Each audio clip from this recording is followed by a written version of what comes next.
morning. I want to watch the news.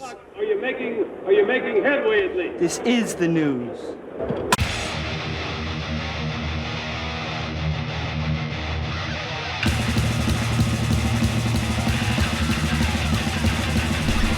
Smack-a-ma-gob, it's time for the only news that matters.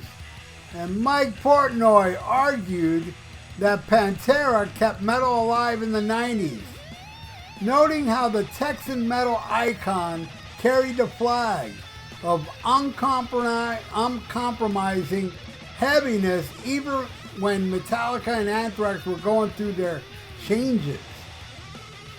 Common knowledge has it that the arrival of grunge meant the demise of countless metal bands, and that certainly holds true for the vast majority of the older generation that was all the rage during the previous decade.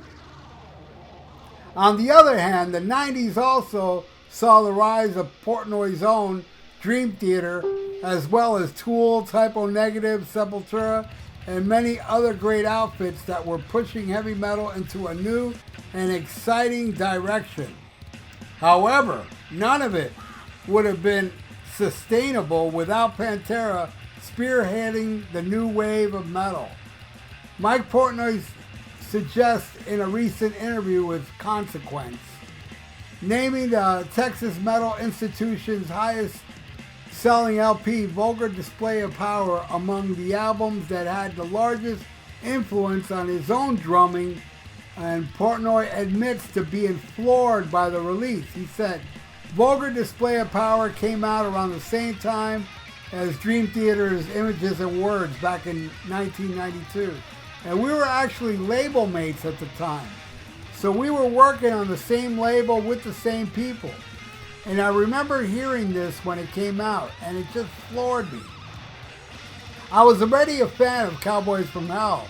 That came out a year or two earlier. But this took their new sound and style and elevated it to a whole new level. No pun intended, huh? To me, Pantera was the band that kept metal alive in the 90s. By the time I was coming up with Dream Theater in the early 90s, thrash was starting to go away. Grunge was killing all of us. We were all fighting grunge, whether you were metal or prog or whatever. So Pantera to me was the band that carried the flag. When Metallica was going through their changes and Anthrax were going through their changes, Pantera was carrying the metal flag through the 90s, and I have to give credit to maybe Machine Head and Sepultura as well. Reflecting on the savvy sonic concoction that paved the way for Pantera's greatness, Portnoy said, Pantera, they took the heaviness of the thrash and speed metal world, but they really gave it a groove. I always appreciated that. They had a Texas swing and they had that swagger. And they had the riffs and the heaviness and all that heavy thrash and speed metal bands, but they had a swagger of Motley Crue or Guns N' Roses, as weird as it is to say. And that's maybe why they toured with Skid Row when the album came out. As for Vinnie Paul's drumming, Mike said, Vinnie Paul played with a swing and a groove that a lot of thrash and speed metal drummers maybe didn't have. And I say that with all due respect, because a lot of those drummers blow my mind, and they are incredibly influential on me. But Vinnie, like Mickey D of King Diamond and Motorhead, had that swagger and that groove and really made the riffs that Dimebag was playing, that a lot of people have. There's a lot of people that don't feel that Pantera saved metal in the 90s. In fact, they feel like Pantera ruined metal in the 90s. Because they didn't like Pantera and they didn't like what Pantera influenced. And I agree with half of that. I don't like what they influenced either. I don't like all these copycat bands that were doing the groove, and Machine Head was that. It was like a poor man's Pantera. But you see, I'm a big Pantera fan. I'm talking even the early stuff. You know, a lot of people that hate Pantera, well, I like the early stuff. I like the early stuff and later stuff, and my favorite would be the later stuff. As much as I love Projects in the Jungle and I Am the Night and Power Metal and Metal Magic, I love all that shit. But man, Cowboys I love, Vulgar I love. Vulgar I hardly play though. I'm kind of burnt out on that one. But man, New Level is probably up there with one of my favorite Pantera songs. Far Beyond Driven, my favorite out of all of them. Great Southern Trendkill is badass, and I love Reinventing the Steel. You know, I know there's a lot of Pantera haters out there. Didn't really realize how much people hated Pantera till I got online. I remember there was it's probably still there, a site that said Pantera sucks. It's like PanteraSucks.com is probably still there. And, you know, they had a lot of the pictures of them as, you know, the glam look and stuff like that. Look at them, they're posers, blah, blah, blah. You know, man, you listen to that early stuff, that's heavy metal, man. It doesn't sound like Poison to me and shit like that. That's some cool, straight up, traditional heavy metal with a massive guitar player that was like, what, 16 or something when he started Pantera, or even younger than that. Great songs like off Project in the Jungle, a song called Killers. That ain't no glam shit, man. That's heavy metal, you know? But, you know, man, it sounds like I'm defending them. Nah, in a way, I'm kind of like, whatever, man. You all think what you want. You know, a lot of people are like, well, Morbid Angel and Death. Hey, man, look, I like Morbid Angel even more than Pantera, you know?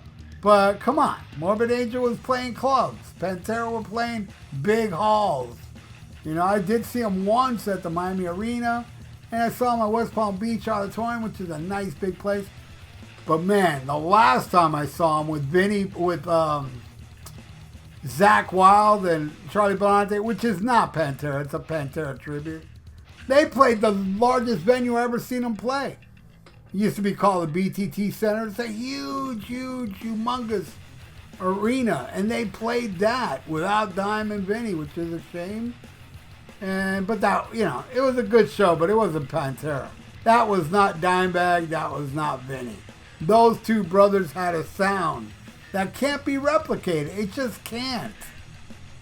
And as far as like Pantera influencing a lot of that crap that came out after, a lot of it, new metal and shit like that. Hey man, that's not really their fault. I mean, it is, but it's not. It's not like they went out there and made these bands and manufactured these bands. You know, because the same thing could be said about Van Halen. Van Halen spawned a bunch of crappy hair bands. A bunch of them. And isn't it ironic?